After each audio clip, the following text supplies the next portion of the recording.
Are there any mining for sulfur or anything? Being that the French were already living here on the island in the 1700s, they used to mine the sulfur. And they would export it to France for the making of gunpowder during the time of the French Revolution. Also for pharmaceuticals, paper towels, medicated powders. I think that the last time that they extracted sulfur from this area, it was by the Americans, that was in 1914 for the World War. So the area has been protected by UNESCO. Sulfur, it has been prohibited. So all the lime green or yellow color to the right, this is the sulfur. What we have left is more like tourist attraction. All the rusty color, it is iron oxide. White is calcium, a form of kaolinite.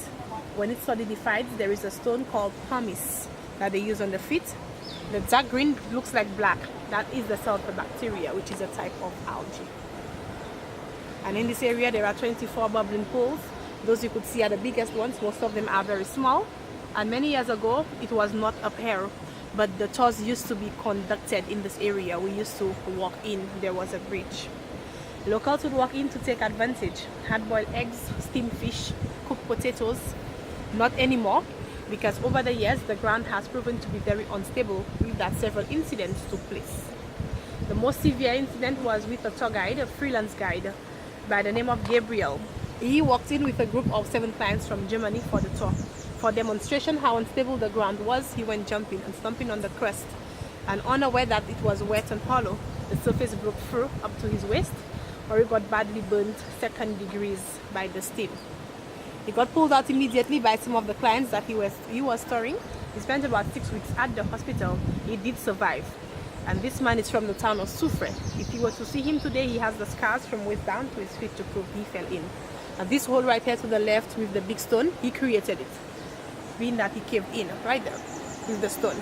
It started very small, about the size of his waist, but over the years it has expanded due to erosion. Hence the reason why they named it after him, the Gabriel's crater or the Gabriel's hole. Yes, so it's the only man-made hole in there. All the rest were naturally made. And that happened about 42 years ago. Wow. 1985.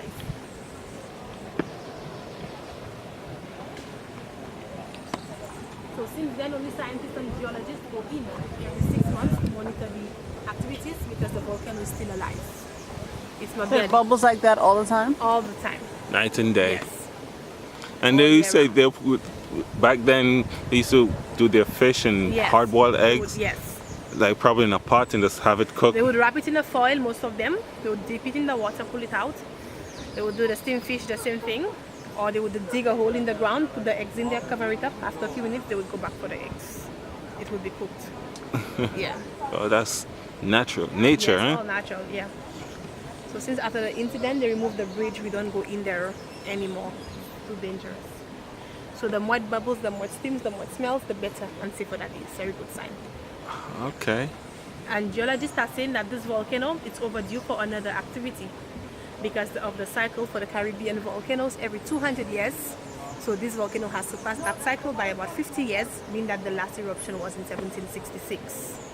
But before volcanoes erupt, they do give out precursor signs. Those signs can last for a very long time because it depends on how strong that the intensity is. For example, those signs will include if there is no smell, no steaming, no bubbling activities, because the vents would be blocked, pressure would be building up. Ground deformation, meaning that the magma from underground would be getting closer. Animals would start moving away, they sense danger as well. Faster than human beings, very good instincts. The vegetation around would start to die because temperature would increase. There will also be frequent earthquakes and tremors, but there are no signs.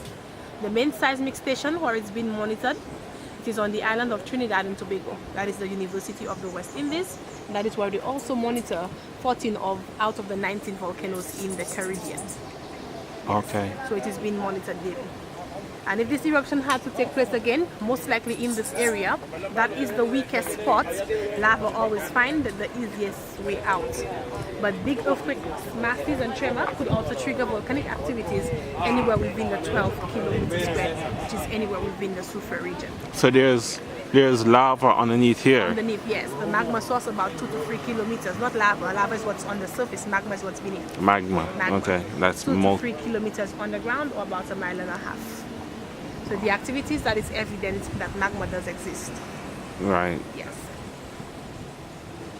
So by seeing this alone explains. Or they're not dormant. And have you seen the two pitons on the edge of the Yes. caldera? So are we at the two pitons? No, they're on the other side. So this. This mountain is not a piton. This mountain is a lava dome. That is what the pitons are, lava domes as well. This mountain, it was formed during the formation of the caldera, which is about 39,000 years ago. But the two pitons were formed before the volcano collapsed, so they were never volcanoes, or they have never actually erupted. They were formed during a plate tectonic movements where magma or molten rocks was being forced up by pressure. Too viscous or too thick, it could not erupt. So it kept on growing and solidified. Weathering and erosion over the years shaped them as they are. So they're not hollow underneath. It's not like they will erupt or they will not grow because they are dead mountains. Okay. So there are about 18 of those lava domes within the caldera and 7 small craters in between. But this is the only area within the crater with the activities, the only life area. Oh wow. And the So volcano here is named La Soufrière, like the nearby town. La Soufrière. Yes. Soufrière is a French word which means sulfur in the air or sulfur in the atmosphere. So right, Soufrière. Yeah. Nobody live up in these hills or. People not up on the hill like where you see in the bushes, but on the other side there is a hotel like Hotel On the other Madeira side. on the road. Uh-huh. Yeah, because the main road is on the other side of this mountain. People also live up there. Notice on your way coming down, there were a few houses. Yeah. Yes, people live on the edge. of I the see volcano. water up there. There are water tanks for the washrooms across. Yes. So you probably get like mineral water from here. Like, do people All the waters around are mineral waters. drinking water? No, we don't advise them to consume the water. Reason why it is very high in iron and sulfur. Now the iron is a very heavy mineral. In this area, it is in its raw form. If you consume too much of that water, it can cause constipation, kidney problems, also brain damage. But with the iron in the water, it makes it very therapeutic. It's good for rheumatism and also arthritis. So from here, this mineral water in there, it flows down in a pool where it's been collected about 38 Celsius or 100 Fahrenheit, like a hot tub. That is where a person sit in to enjoy the mud bath. So we have lots of people coming here on a daily basis for this bath. Very popular, very famous. Okay. It's very therapeutic and very medicinal. Oh wow. So even the locals who live up there, most times they will come down on a morning every day to take a bath down there.